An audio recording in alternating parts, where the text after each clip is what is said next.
Uy, pre, ano ka pala ano mo? Religion yun. Ako? Oo. Iglesia ni Cristo. Di naman sa agensa. Pero paano yun sa Christmas party? Makakatin ka ba? Bala kong hindi umatin eh. Kasi di naman nakalagay sa Biblia na ipag-celebrate yung panganakan ni Cristo. Hindi naman sa agensa. Pero paano yun? Paano yung sa Biblia nyo? Hindi ba si Jesus yung Diyos yun? Si Jesus, anak ng Diyos yan. Kaya di sa importante sa amin si ang Panginoon sa Cristo. Importante pa rin kasi sinasamba rin namin. Sige pre. Salamat pre.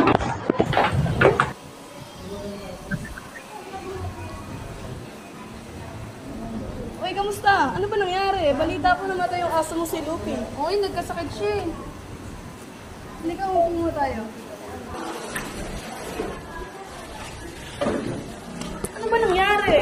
Eh, yung aso ko, nakalabas sa amin. Tapos di ko alam na may nakain pala siyang hindi pwede sa kanya. Ayun, pagkakita namin sa labas, nakahiga na siya dun. Ganun talaga. May mga bagay talaga na hindi natin inaasahan. Naiintindihan kita. Pinagdaanan ko rin yan. Kaya nga salamat sa pagdadamay sa akin. Namimiss ko lang kasi yung aso ko eh.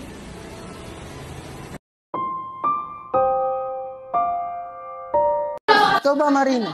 Para sa'yo. Dapat nga bang pagkatawaran natin yung isang tao kapag may malalaki na siyang nagawang kasalanan sa atin? Para sa akin kasi, hindi madaling magpatawad. Para maproteksyon na natin ang ating sarili. Para hindi tayo masaktan ulit. Pero syempre, dapat magpatawad din kagad tayo, di ba? Para na lang sa peace of mind natin. Kung mapatawad ba tayo, parang kung natin ang ating sarili kayo. Pero dapat, bigyan pa rin natin sila ng pangalawang pagkakataon. Pero naintindihan ko naman yung gusto mo. Pero kung bakit tayo mapatawad. Naintindihan ko rin naman kung bakit hindi ka madali magpatawad dahil sa mga naranasan mo. Nakapagtapos ka na ba? Oo, nakapagtapos na ako.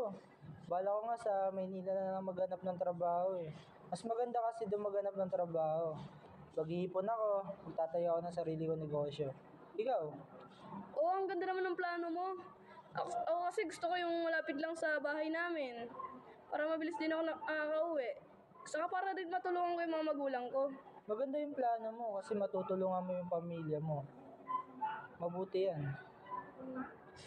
Oo naman, para din naman makabawi. Hirap naman itong lesson na to.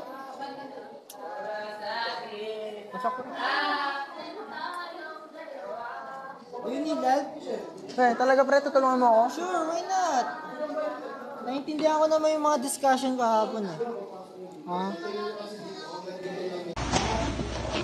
Gusto mo ba tulungan kita? Medyo, Mukha kasi kailangan mo ng tulong dyan. nalilito lang kasi ko sa ano eh. Ano yung re-review natin?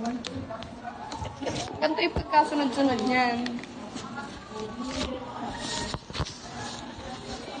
Kapag kailangan mo ng tulong magsabi ka lang. Sige, salamat.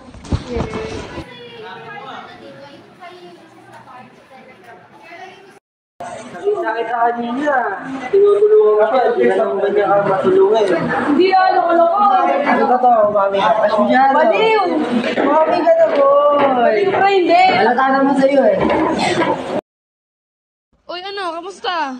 Uy, hello. Patulong naman ako sa quiz 5 natin. Hindi ako nakapag-review kanina eh. Patulong rin sa activity.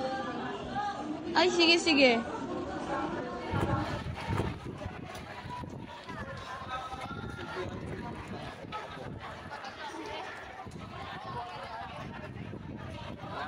Pwede ba magtanong?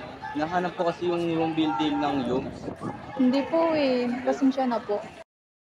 Excuse me po, sino po ba yung hinahanap mo? Nahanap ko kasi yung Yums building daw. Ano daw kasi makikita yung room ng anak ko, room 17 daw. Alam ba kung saan yun?